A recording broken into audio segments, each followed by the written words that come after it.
right now. They were planted September the 30th. I don't know that we'd have got much of a germ if this wasn't on a pivot, just because it's turned so dry on us. We had some good rain in September, early September, and then since then we haven't had much. And a lot of our dry land stuff is probably going to start losing steam and if we don't get a rain the next couple of weeks. So I'm real fortunate to be able to get these on a pivot here. This is Indian Creek Farms, the cooperator, Mr. Rodney Stevens, and he's ran the pivot over it for us. He don't have the rest of his field planted just yet, but he's going to be growing it for seed, grain, so he hadn't quite put it in yet. But again, glad to be able to get some water on this. So we'll go through, we've got, in the county portion of the trials, we've got 20 varieties replicated 3 times. And then there's the state portion of it, which we have 40 varieties replicated 3 times. And we also have a small set of trials for the Noble Foundation in here. We've cut it back a little bit. We had almost 100 varieties in here last year, and it's just about to get unmanageable. So we cut it back. But I've marked off the first rep on the 20 varieties in the county trial, so you can just kind of see what we got. And again, it's hard to tell much right now, but you can see a little bit about them. This first one here is Nelson. And you can see the Nelson. Nelson is ryegrass. We've had it in a couple of years. Nelson and Prine typically tend to be 2 of the top ryegrasses. We have a lot of years of data on Prine, so we took it out this year, and we've got Nelson. I think Marshall is the other. We'll kind of get some data on them. Next variety is Green Hammer. It's a hard red winter wheat. Comes from Oklahoma State, and I was told this is an excellent forage wheat, but might make a really good dual purpose wheat because it's supposed to have some really good grain. The grain's supposed to be excellent on it. It's supposed to have really good Hessian fly and rust resistance or tolerance, so that's a good plus. But anyway, we're trying a few new varieties this year, and that's one of them. Walkin'.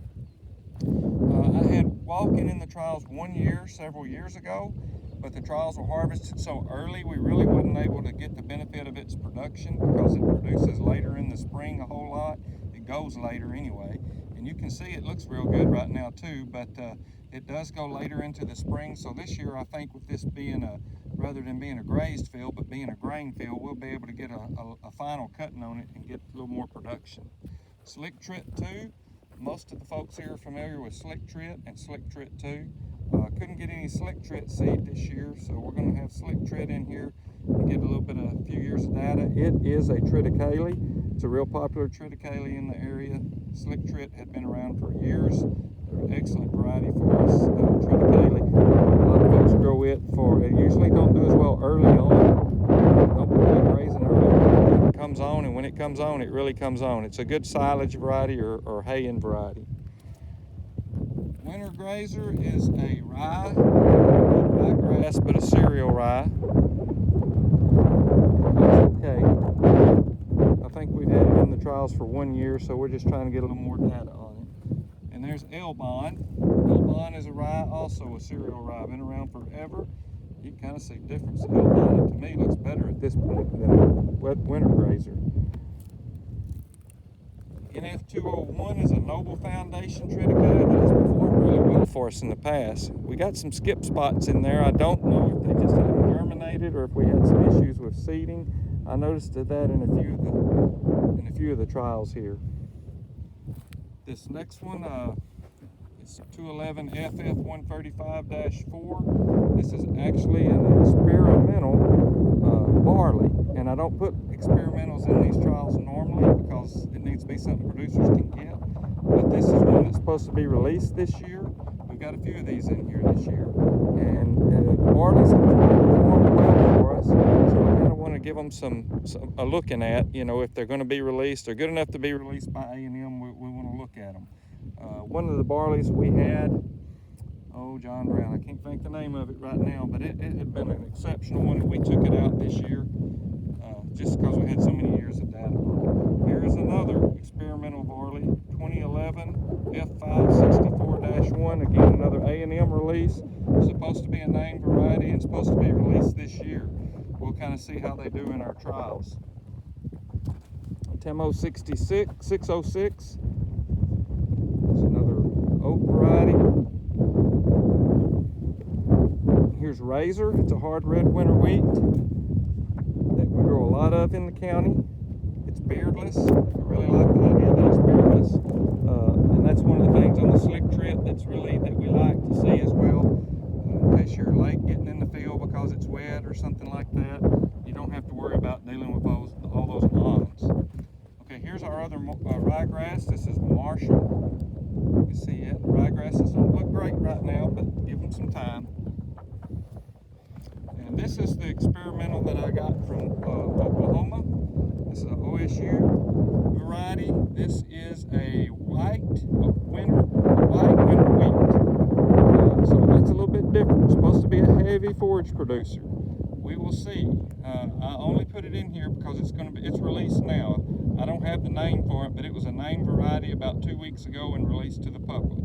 And I was promised by the guys there at the Oklahoma Seed Foundation that this is a good one for forage, and I sure need to include it. So I went ahead. As I said, we were trying to drop some varieties that we had years of data on, so we're trying that one. The white winter wheat I've never had in before, so that'll be something different. This is Town 204. Town 204, as you all know, is a heck of a wheat, hard red winter wheat, but it does have some rust issues. You got to have a really good rust fungicide program if you're dealing with it.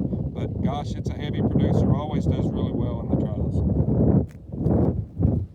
SY131 is another triticale. Again, we've had it in here for I think 2 years now, so we're going to continue with it, get some good data, and it has performed well as well. 114 is another good old hard red winter wheat. The 204 was the beardless. This one is not beardless, but it's a good one too. It's an older variety that always does well. Here's Oaks. Had it in there a couple of years now, I think, so I want to get a little more data. I'm not sure why we have these blank spots in the rows. I don't know if just it germed and we didn't get water on it and some of it died, or if we just didn't get a good germination or what. This is Florida 501. This is an oat that I was encouraged to put in by Turner Seed. They said they sold a lot of it in this area. We had some Florida named varieties in several years ago that frosted out, but I was told this one will not. It said it's very winter hardy and a good oat. This is the first time it's been in the trial. We'll see how it does. Always a lot of interest in oats. This is Heavy Grazer 2. It's a really good oat. It has been one of the top, probably the top oat in our trials the last 2 or 3 years. We're going to get a little more data on it before we rotate it out, but it's a really good one. Probably one of my recommendations if you really want a lot of forage on an oat. OK Corral is another new one for us. This is a beardless hard red winter wheat, and it's what I went looking for when I wound up with the other varieties from OSU. But because it's beardless, and looking forward to seeing what it does. It doesn't have good Hessian fly resistance, so if you're grazing it, that's not such a big deal. For grain, that could be a big deal, although I haven't seen lots of Hessian fly issues in the county, even when we've done some trials trying to get Hessian fly damage to see what we had. So I don't know how big an issue it is here, but anyway, it's one that's supposed to be an incredible forage producer, and it is a beardless. So we'll see. We'll give it a year or 2 or 3 and see how it does. Here's kind of a glance at the trials. The rest of them, I'm not going to go through all the state trials. There's just too many out there, and the Noble trials. But that just gives you a quick look at what we've got in our county trials this year, and we'll kind of maybe we'll try to get out here and keep you updated as this stuff grows and kind of see how it does throughout the year. And we hope to cut these 3 times this year, and I think we will get them cut 3 times and have a total weight and a weight for each clipping. Alrighty, thanks everyone. Have a good day.